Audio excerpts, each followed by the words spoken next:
অবিলম্বে সুপ্রিম কোর্টের রায় কার্যকরের দাবিতে ফের পথে ডিএ আন্দোলনকারীরা।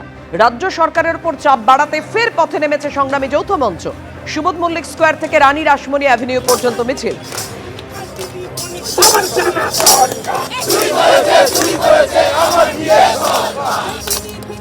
বার্তা তারা খুব স্পষ্টভাবে দিতে চাইছেন। তাদের বক্তব্য যে 5 তারিখ সুপ্রিম কোর্টে যে রায় হয়েছে ডিএর সপক্ষে এবং সরকারি কর্মচারীদের সপক্ষে অবিলম্বে 25% যে ডিএ রয়েছে সেই ডিএ কিন্তু দিতে হবে রাজ্য সরকারকে। শুধু তাই নয়, যে কমিটি সুপ্রিম কোর্টের তরফে করে দেওয়া হয়েছে সেই কমিটির সুপারিশ মেনে 31শে মার্চের মধ্যে দ্বিতীয় দফার যে দ্বিতীয় কিস্তির যে ডিএর টাকা, বকেয়া ডিএর টাকা, সেই টাকাও মেটাতে হবে।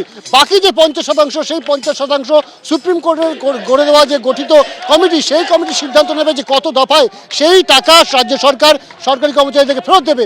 স্বাভাবিকভাবে এই দাবিগুলো যদি মানা না হয় তাহলে কিন্তু তারা বৃহত্তর আন্দোলনের পথে যাবে। প্রয়োজন হলে সরকারের সাথে সমস্ত রকম অসহযোগিতার পথ তারা খোলা রাখছে। এবং এই মুহূর্তে কিন্তু কার্যত বলা যায় যে সরকারি কর্মচারীরা রাস্তায় নেমে তারা বার্তা দিতে চাইছেন যে কোনোভাবে সুপ্রিম কোর্টের এই যে রায়, সেই রায়কে অমান্য করলে তারা কিন্তু বৃহত্তর পদক্ষেপ নেবেন এবং সেই পদক্ষেপ হতে পারে সরকারের সাথে সর্বস্তরের অসহযোগিতা। এবং এই অসহযোগিতা যদি হয় তাহলে কিন্তু সরকারের কাজ চালানোর যে দৈনন্দিন কাজ, সেই পরিচালনার কাজ করা কিন্তু অনেকটা কঠিন হয়ে যেতে পারে। এর পাশাপাশি তারা কিন্তু রাজনৈতিকভাবেও চাপ সৃষ্টির চেষ্টা করছেন। তারা কিন্তু বলছেন যে শুধুমাত্র সরকার বা শাসক দল তারা যে ধরনের রাজনীতি করে আসছে তার উপরে, সেই ভোট ব্যাংকের উপরে ভরসা করে থাকলে কিন্তু সমস্যা হবে। তার কারণ কয়েক লক্ষ সরকারি কর্মচারী রয়েছে, তাদের পরিবারে অন্তত যদি 4 জন বা 6 জন করে থেকে থাকে, যদি সদস্য থেকে থাকে, তাহলে কিন্তু সেই ভোট ব্যাংকও কিন্তু সরকারের বিপক্ষে যেতে পারে। সেই জায়গায় দাঁড়িয়ে তারা রাজনৈতিকভাবে এবং তারা পাশাপাশি প্রশাসনিকভাবে দুতরফে কিন্তু চাপ সৃষ্টির চেষ্টা করছে রাজ্য সরকারের উপর। এবং তারা চাইছে দ্রুত সুপ্রিম কোর্টের যে অর্ডার, সেই অর্ডার মেনে নিক রাজ্য সরকার। যদিও আমরা জানি যে রাজ্য সরকারের তরফ থেকে মুখ্যমন্ত্রী মমতা বন্দ্যোপাধ্যায় জানিয়েছেন যে তাদের যে কমিটি, সেই কমিটি কিন্তু সুপ্রিম কোর্টের অর্ডার কপি হাতে পাওয়ার পর গোটা বিষয়ে তারা পর্যালোচনা করে দেখবেন, তার পরবর্তী সিদ্ধান্ত সরকারের তরফে নেওয়া হবে। এখন দেখার যে এই যে সুপ্রিম কোর্টের রায়, সেই রায় কি রাজ্য সরকার মেনে নেবে এবং সেই মতো তারা প্রাথমিকভাবে যে 25% ডিএ, বকেয়া ডিএর টাকা সেটা দেওয়ার কথা সেটা দেবে, নাকি তার জন্য তারা ফের রিভিউতে যাবে সুপ্রিম কোর্টে।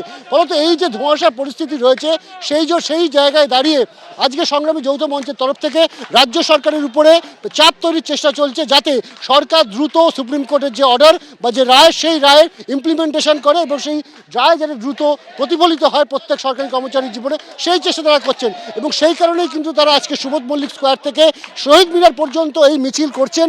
এরপর প্রতিবাদ সভা করবেন সেখানে। স্বাভাবিকভাবেই তাদের সেখান থেকে দাবি থাকবে।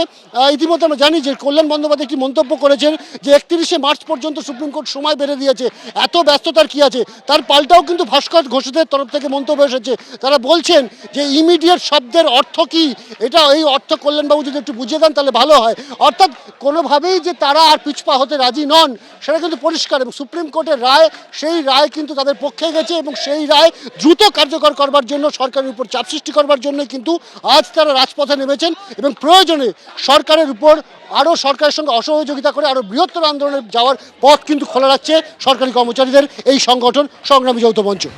এবিপি আনন্দ এগিয়ে থাকে, এগিয়ে রাখে।